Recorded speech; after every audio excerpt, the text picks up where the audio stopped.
नमस्कार, राष्ट्र one news में आपका स्वागत है। मैं हूं आपके साथ प्रकाश। ज्ञानवापी मस्जिद का मामला लगातार तूल पकड़े हुए है। जब से शिवलिंग मिला हुआ है, लगातार लोग ट्वीट कर करके अपने, कुछ लोग विवादित बयान दे रहे हैं, कुछ लोग अपनी प्रतिक्रियाएं उस पर लगातार जाहिर कर रहे हैं। आज इन्हीं सब मुद्दे पर बात करने के लिए राष्ट्र वन न्यूज के editor in chief Kundan Vashishtha ji हमारे साथ हैं। आइए हम उनसे बात करते हैं। सर, लगातार जो ये ज्ञानवापी मस्जिद का मामला तूल पकड़े हुए है, इस पर आपकी क्या राय है? देखिए, ज्ञानवापी मामला ये 1991 से, हमारे दर्शक भी इस वक्त मौजूद हैं और मैं बता दूं कि 1991 से ही ये मामला तूल पकड़ा और धीरे धीरे करके इस मामले को कहीं ना कहीं दबाने की कोशिश की गई थी। अब तमाम चूँकि भारतीय जनता पार्टी एक बहुत ही संपन्न सरकार उत्तर प्रदेश को मिला है, पूरे देश भर में इनसे बड़ी पार्टी ये भी कह पाना बड़ा मुश्किल होगा। लेकिन और कारण अब ये है क्योंकि ज्ञानवापी जो मस्जिद है, मुसलमानों की तरफ से बार बार ये कयास लगाया गया कि भाई ये मस्जिद जो है वो हमारा है। लेकिन जब आप उनके समूचे तस्वीरों की एक बारी देखेंगे तो आपको ये दिखाई पड़ेगा कि कहीं पर कमल का निशान है, कहीं पर पान के पत्ते हैं, कहीं स्वास्तिक बने हुए हैं। तो निश्चित रूप से जो भी दर्शक हमारे साथ में जुड़े हुए हैं वो इस बात को समझ सकते हैं कि इन सब का जो निशान है वो हिंदू देवी देवता सनातन धर्म में ही इसका जिक्र आता है। जहाँ कहीं भी हम लोग मंदिर में जाते हैं तो इन सब चीज़ों को, इन सभी चीज़ों का जो चित्र है वो हमें देखने को मिलता है। अब बात यहाँ पर आ रही है कि ये शिवलिंग है या फिर फव्वारा है। जिस तरीके से मुसलमान या ये मुस्लिम पक्ष के लोग इस पे बहुत आमादा हैं और ये कह रहे हैं कि ये फव्वारा है हमारा, ये प्राचीन जगह पे ये फव्वारा चलता था। तो चूँकि ये सारा मामला भी सुप्रीम कोर्ट में है, अब सुप्रीम कोर्ट की तरफ से क्या कुछ बयान सामने आता है हमें अभी इंतज़ार करना पड़ेगा, देखना होगा, सोचना होगा कि इसमें और क्या कुछ हो सकता है। एक बात। दूसरा, जो हिंदू पक्ष का जो सबसे बड़ा दावा है कि यहाँ पर शिवलिंग है और शिवलिंग के स्वरूप के जैसा ही वो दिख रहा है। आपने भी देखा होगा जब वो टेलीविज़न पे चल रहा है या आप जब वहाँ रिपोर्टिंग करने के लिए जा रहे हैं तो आप देखे होंगे कि बिल्कुल हूबहू शिवलिंग के आकार का, जिस तरीके से चारों उनका चबूतरा रहता है और नंदी का जो मुंह है वो बिल्कुल शिव जी की तरफ में है।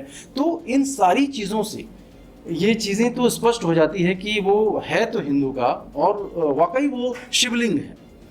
लेकिन अब इस पर मुसलमानों के यानी मुस्लिम पक्ष के तरफ से उनके भी पैरोकार हैं, उनके भी लोग हैं, वो किस किस तरीके से ऐसे वाक़ये के नचाएंगे। अभी आपने देखा है कि कल या परसों की बात है कि जब मुस्लिम कमेटी के जो मेंबर्स हैं वो अलग अलग तरीके से इस पर बयान दे रहे हैं। वो कह रहे हैं कि भाई ये फव्वारा है, तो और फव्वारा है तो चूँकि उसके यदि वो फव्वारा होता, शिवलिंग का जो आकार है, तो उसके अंदर में छेद होता है, क्योंकि ये मुसलमानों का जो मुस्लिम पक्ष के लोग हैं वो हमेशा इस बात को बोल रहे हैं।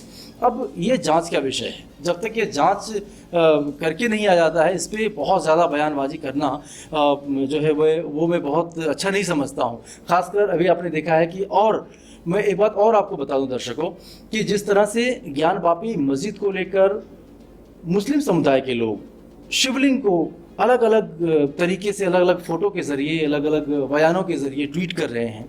और अभी का ये मामला है कि दिल्ली यूनिवर्सिटी के एक प्रोफेसर हैं, उन्होंने भी एक ट्वीट कर दिया है। तो एक ये ताज़ा मामला है और हम हर किसी के धार्मिक भावनाओं का कदर करते हैं। साथ ही हम ये भी बोलते हैं कि भाई धर्म तो एक होता है, चाहे वो हिंदू हो, मुसलमान हो। मुसलमानों ने उसको अलग तरीके से लिया है, लेकिन किसी भी धर्म के ऊपर आप उंगली उठाना या फिर उससे अभद्र टिप्पणी करना ये कहीं ना कहीं गुनाह है। तो गुनाह के तौर पे आपने देखा है कि दिल्ली यूनिवर्सिटी के जो प्रोफेसर हैं उनको जो है वो प्रशासन ने अपने तरीके से पहल की है उसके ऊपर पे, हालांकि उन्होंने एक ट्वीट ही किया था। लेकिन और यही मैं दर्शकों से भी बोलना चाहूँगा कि जो कुछ भी है, यदि आपको कुछ समझदारी हो रही है, यदि आप कुछ इसके बारे में समझ रहे हैं, आपको ऐसा लग रहा है कि ज्ञानवापी मस्जिद ही है, मंदिर नहीं है, तो इन तमाम तथ्यों सबूतों को एक बार जोड़ करके आप ज़रूर देखिएगा। साथ ही हमें इंतज़ार भी करना पड़ेगा कि जब तक सुप्रीम कोर्ट का निर्णय नहीं आता है, हम लोगों को आपस में भाईचारा ही बरकरार बना के रखना है और और ये यदि सुप्रीम कोर्ट का फैसला ऐसा भी आ जाता है, हिंदू पक्ष में आए चाहे मुसलमान के पक्ष में आए, किसी के पक्ष में आए, तो भी सौहार्द बनाना बहुत ज़रूरी है, क्योंकि ज्ञानवापी मस्जिद और उससे सटे काशी विश्वनाथ का जो मंदिर है वो आपस में बहुत ही परस्पर संबंध उसके अंदर में है, और लोग एकजुटता के साथ वहाँ पे रह रहे हैं।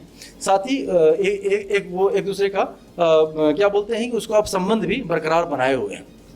दूसरी बात, अब यहाँ पर मुस्लिम समुदाय की तरफ से जो तमाम अलग अलग अटकलें, अलग अलग टिप्पणियाँ जो की जा रही हैं, ये उनको बंद करना होगा, क्योंकि हिंदुओं ने अभी तक आपके ऊपर कोई टिप्पणी नहीं किया है। वो सुप्रीम कोर्ट के हवाले से सारी बातें जानने की कोशिश भी कर रहे हैं, और फिर उसके ऊपर जो कुछ भी होगा वो उनकी मान्यताएं होगी। जी सर, जब से ज्ञानवापी मुद्दा उठा हुआ है तो लगातार जैसे ये होता है कि राहुल गांधी, प्रियंका गांधी, ममता बनर्जी, तमाम लोग अपनी प्रतिक्रियाएं देते रहते हैं हर मुद्दे पे, लेकिन ज्ञानवापी मस्जिद पे अगर आप देखेंगे तभी तक इन लोग की कोई भी प्रतिक्रिया सामने नहीं आई है। तो इस पर आप क्या कहना चाहेंगे? देखिए, राहुल गांधी तो वैसे भी हिंदू का जो ये मुद्दा है, इनसे काफ़ी वो अलग थलग रहे हैं। बीजेपी ने हिंदुत्व के मुद्दे को लेकर आज एक बहुत बड़ी, देश की सबसे बड़ी पार्टी बनी है, तो जाहिर सी बात है कि बीजेपी के लिए ये बहुत बड़ा मुद्दा है, और बीजेपी कहीं ना कहीं कांग्रेस को ये घेरने की कोशिश भी कर रही है कि वो कुछ नहीं बोल रहे हैं। हालांकि राहुल गांधी का उस पर कोई टिप्पणी नहीं आएगा, ऐसा मेरा विश्वास है, ऐसा मेरा मानना है, क्योंकि एक तो जानकारी की बात हो जाती है, फिर जिस कुनबे से आपकी ताल्लुक है वहाँ से एक बहुत बड़ा मुद्दा मिलता है कि आप उसके लिए क्या कुछ बोल रहे हैं। उनको ऐसा लग रहा है कि यदि मैं हिंदू के पक्ष में बोलता हूँ तो फिर मुसलमान जो वोटिंग उनको करते हैं वो उनकी वोट परसेंटेज कम हो जाएगी। तो कहीं ना कहीं उनको यहाँ पर भी वोट का ही एक चक्कर एक वो नज़र आ रहा है। हिंदुत्व और हिंदुस्तान को लेकर कुछ ऐसी बातें वो फिलहाल नहीं कुछ करना चाहते। हो सकता है यदि कहीं चुनाव हो तो कुछ ना कुछ ऐसा मुद्दा अलग वो पेश कर सकते हैं, लेकिन वो देखने वाली बात होगी। सर, एक क्वेश्चन और है कि लगातार असरुद्दीन ओवैसी, जब से ज्ञानवापी मुद्दा है, लगातार अपने बयान दे रहे हैं। उन्होंने भी कुछ दिन पहले ही कहा था कि हमसे तो बाबरी मस्जिद छीन ली गई, लेकिन हम अब इसको नहीं छीने देंगे हिंदुओं। ठीक, उन्होंने लगातार हिंदुओं को लगातार वो टारगेट बना रहे हैं, उन पर टिप्पणियाँ करें, तो उस पर आप क्या कहना चाहेंगे? देखिए, असदुद्दीन ओवैसी हमेशा से वो राजनीति करते आए हैं, अपने मुसलमानों की राजनीति। मुसलमान उससे संतुष्ट नहीं हैं। जहाँ कहीं भी आपने देखा होगा, अभी उत्तर प्रदेश का चुनाव हुआ था और असदुद्दीन ओवैसी ने बहुत बड़ा दावा किया था कि हम यहाँ पे एक प्रचंड बहुमत के साथ में जीतेंगे, लेकिन जिस पक्ष के लिए वो ऐसे बोल रहे थे वही पक्ष वाले उनको वोटिंग करना नहीं लाजमी समझा। साथ ही उत्तर प्रदेश के जितने भी मुसलमान थे काफ़ी समझदार इंसान हैं, उनको पता है कि यहाँ पर उत्तर प्रदेश में योगी का शासन है और योगी किस तरीके से प्रशासन की कार्यों को संभाल रहे हैं। हालांकि कुछ ना कुछ कहीं ना कहीं त्रुटि भी रहती है, उसके ऊपर भी उनका जोर रहता है। लेकिन समझने वाली बात यहाँ पर यह है कि असदुद्दीन ओवैसी वो एक मौका परस्त, यदि आप कहें तो इसमें थोड़ी भी अतिशयोक्ति नहीं होगी, कि वो एक मौका परस्त पॉलिटिकल एनालिसिस्ट हैं, और अपने काम के ज़रिए, उनका काम तो कहीं पे दिखता नहीं है, भाषणों के जरिए वो सोचते हैं कि हम लोगों के दिलों पे राज करें और उनसे हम कुछ वोटिंग करवा लें और हमारे पक्ष में हो जाए। सिर्फ इतना ही ताल्लुक उनका है, बाकी उनको कोई मंदिर मस्जिद से मतलब नहीं है। उन्होंने एक और सवाल उठाया था कि 1991 में ये ज्ञानवापी मस्जिद वाली बात हुई थी, फिर उसके पहले 1947 में जब देश आज़ाद हुआ था तो उसी वक्त में ये लॉ बनाया गया था कि भाई अब जो जहाँ पे है यथास्थान यथास्थिति में है तो उसी स्थिति में आपको रहना है, उसमें कोई ऐसा दावा नहीं करेगा। लेकिन उस लॉ में ये भी लिखा गया है कि यदि ऐसा कुछ बाहर से या उनके चित्रों को देख के ऐसा कुछ यदि प्रतीत होता है तो हिंदू पक्ष के लोग या मुसलमान पक्ष के लोग आपस में बात कर सकते हैं, उस पर हम पिटीशन भी लगा सकते हैं और फिर वो एक अलग मुद्दा बन के देश के सामने उभर सकता है, ऐसा बोला गया है। हालांकि असदुद्दीन ओवैसी हमेशा इस बात का तलीक करते हैं कि भाई 1947 में जो कानून बन गई है, अब उनका ये कहना कि मोदी सरकार जो है वो उसके कानून को नहीं मान रही है, मतलब सुप्रीम कोर्ट के आदेश को नहीं मान रही है, खासतौर पर भारत का जो संविधान है उसको नहीं मान रही है।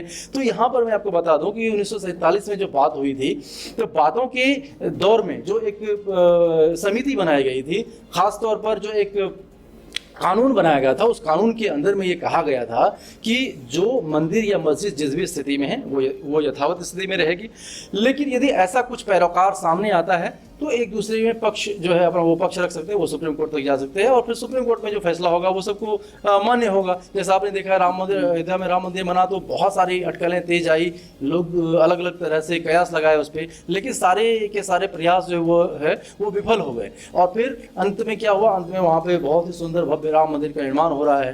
तो ये बहुत ही ये सुप्रीम कोर्ट अपने हिसाब से उसको तय करेगी, देखेगी। सर आपसे आखिरी सवाल ये है कि ज्ञानवापी मुद्दा जब से उठा इसके बाद आप देखेंगे कि लगातार ताजमहल में शिवलिंग का होना, उसके बाद फिर जामा मस्जिद, कुतुब मीनार, लगातार अब तरह तरह की मस्जिदों को मुद्दा बनाया जा रहा है। उसमें बताया जा रहा है कि इसमें भगवान की मूर्तियाँ स्थापित हैं या स्थापित थी, तो उस पर आप क्या कहना चाहेंगे? देखिए, भारतवर्ष जो है ये हिंदू सनातन देवी देवताओं का देश है, ये तो आप जानते हैं। दूसरी बात ये है कि जब औरंगजेब आए थे या उससे पहले के जो शासन हुए, उन सभी ने कहीं ना कहीं, देखिए जिसकी लाठी उसकी भैंस वाली बात है, उस वक्त जिसका शासन था उस तरीके से उन्होंने अपने अपने तरीके से मंदिर मस्जिद का निर्माण कराया। कुछ मंदिरों को तोड़ा गया, मस्जिद बनाया गया उसके ऊपर। तो कहीं ना कहीं आप देखेंगे कहीं पर भी, आप भारतवर्ष में या और भी जगह कहीं पर यदि आप मिट्टी को खोदते हैं 200 मीटर या और भी अंदर आप जाते हैं तो कुछ ना कुछ अवशेष आपको मिलेंगे। लेकिन उससे ये कह देना कि ताजमहल जो है वहाँ पे मंदिर ही था या फिर मंदिर नहीं था, वहाँ पे पहले ही मुमताज़ महल के लिए ताजमहल, ये चीज़ें जांच का विषय है और इसमें बहुत जल्दबाजी होगी क्योंकि कोई आदमी अपना वक्तव्य रखे। एक हिंदू होने के नाते, एक सक्षम पत्रकार होने के नाते, पत्रकारिता का धर्म निभाते हुए हम इतना ही कह सकते हैं कि भाई आपस में सौहार्द बनाए रखिए और कुछ चीज़ें जो है वो, कुछ चीज़ों पे विराम भी लगना चाहिए। कुछ चीज़ें ऐसी नहीं है कि जिस पे हमेशा वो अटकलें तेज हो और लोग उसमें से इन्वॉल्व हो। सबसे बड़ा मुद्दा अभी जो देश के अंदर में है वो महंगाई को लेकर के होना चाहिए था। तमाम गोदी मीडिया से लेके मैं आपको भी अपील करता हूं कि जितने भी दर्शक वर्ग हैं, आपके जहन में भी ये जिज्ञासा होनी चाहिए कि कहीं ना कहीं अभी जिस चीज़ से सभी लोग परेशान हैं, जिस चीज़ से सभी लोगों का सरोकार है, वो ये है कि महंगाई और बेरोजगारी। इनके तरफ मीडिया का ध्यान थोड़ा कम है। मैं उन सब मीडिया का ध्यान आकृष्ट करना चाहता हूं और तमाम जितने भी सोशल मीडिया के लोग हैं, टीवी चैनल्स के लोग हैं, उन सभी लोगों से कि आप लोग इस मुद्दे को थोड़ा बढ़ाइए क्योंकि ये जन सरोकार से जुड़ा हुआ है। सभी लोग आए दिन, आप भी जूझते हैं, हम लोग सभी जूझते हैं। पेट्रोल इतना महंगा हो रहा है, हर एक चीज़ें महंगी हो रही हैं।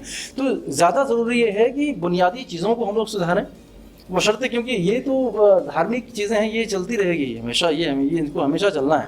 राजनीतिक पार्टियां जितनी हैं वो सभी अपने तमाम मतलब इन लोगों का अपना एक मतलब होता है इन सब चीज़ों को करने के लिए, तो ये भी ज़रूरी है। और लेकिन सर सोनू कुमार ने मुद्दा उठाया है बिहार में, हाँ, उस पर आप क्या कहना चाहिए? उसने शिक्षा का मुद्दा उठाया है लेकिन सर सरकार फिर भी शांत बैठी है, उसको भी किसी तरह की सुविधा नहीं मिली। यहाँ तक उसके जैसे कई ऐसे बच्चे हैं जिसको अभी शिक्षा से वंचित किया जा रहा है और लगातार लोग जामा मस्जिद, कुतुब मीनार या ताजमहल को लेकर भिड़े हुए हैं। तो इस पर आपकी क्या राय है?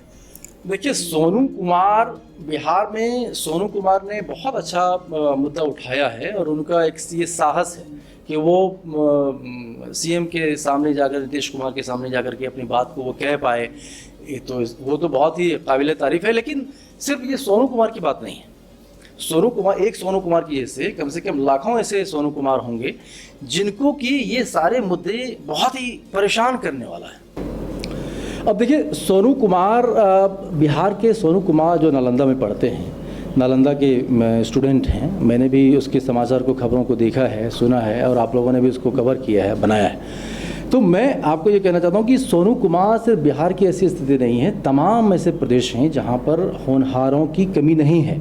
लोग पढ़ना चाहते हैं, उनको वैसी इंफ्रास्ट्रक्चर नहीं मिल पा रही। हालांकि मोदी गवर्नमेंट जब आई थी तो वो इन्हीं सब बातों को, इन्हीं सब चीज़ों को मुद्दा बना के वो आई थी कि यहाँ पे हमको इंफ्रास्ट्रक्चर ठीक करना है, लोगों को रोज़गार देना है, महंगाई कम करनी है, बहुत तमाम चीज़ें थी।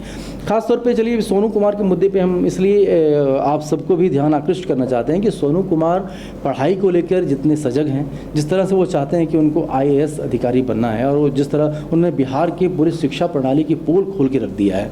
आप ये कह सकते हैं कि ना केवल बिहार में बल्कि और भी प्रदेश ऐसे हैं जहाँ पर कि ऐसे बच्चों की कमी नहीं है और ऐसे बच्चे पढ़ना चाहते हैं। उनको सरकार का ये दायित्व है, उनको पढ़ाना चाहिए। ख़ासतौर पर जब से वो सोशल मीडिया में आया है तो और ज़्यादा वो हाइप हो गए हैं, हीरो बन गए हैं और सभी लोग उनको मदद करने के लिए भी तैयार हैं। लेकिन ये कहीं ना कहीं हमारी शिक्षा प्रणाली जो है वो कमज़ोर है, इस बात को ये बयां कर रहा है। तो ये थे हमारे साथ राष्ट्रवन न्यूज़ के editor in chief Kundan Vashishtha ji. इसी तरह से और भी खबरों को देखने के लिए हमारे चैनल को लाइक करें, सब्सक्राइब करें, साथ ही साथ बेल आइकन को दबाना ना भूलें।